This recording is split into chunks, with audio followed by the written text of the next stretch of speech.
Всем привет! Сегодня будет такой видеоотчет обычного рабочего дня. То есть купил мотоцикл, вот эту прекрасную желтую Хонду. Ну, купил я ее в другом цвете, она была золотая. Где-то тут пластмасски лежат. Но это не важно.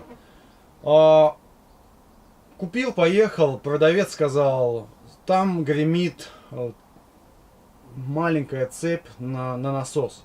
Такая, ну кто знает, там такая цепочка маленькая, тоненькая, крутит звездочку насоса. В общем, я приехал, посмотрел, завел, все работает, все нормально, но есть звук такой дребезжащий, такой звук, как будто в банке вот гайка летает, вот такой вот звук, в железной банке вот.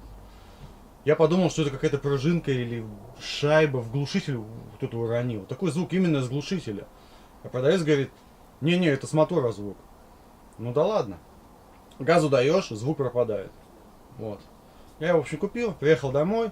Действительно, звук этот есть, но звук явно внешний. И сейчас покажу, что там было.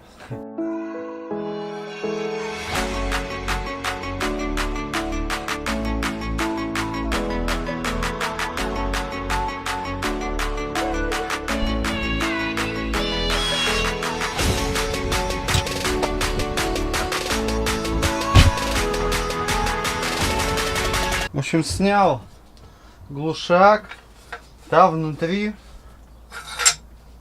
что-то лежит, как будто ключ. Вот он гремит там.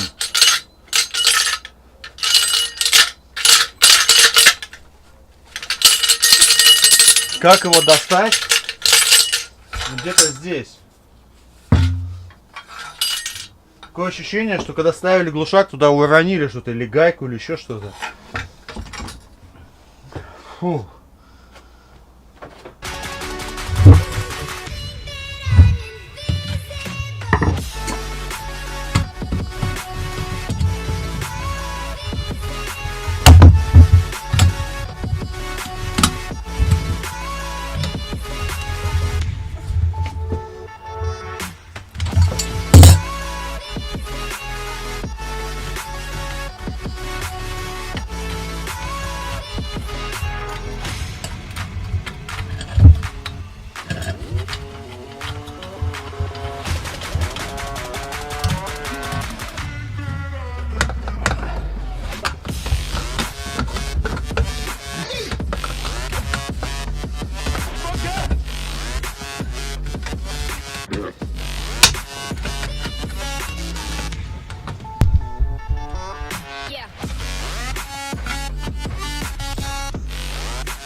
Залепил как смог. Конечно, я не сварщик, но ладно, там будет не видно.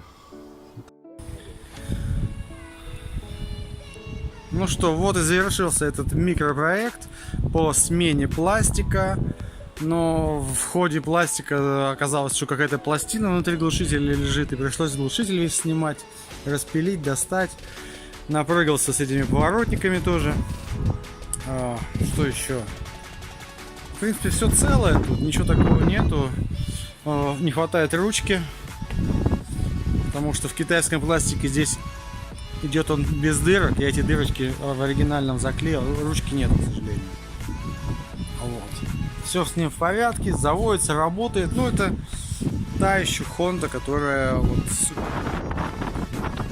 Я уже в своем видео вот такой же мотоцикл, такого же цвета.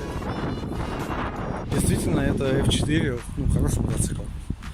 Вот. Удобный, нормальный, надежный. Пробег 25 тысяч. Ну, и все. Это такой даже не видео, не проект, это просто видеоотчет, скажем, обычный рабочий день. Ну, всем спасибо.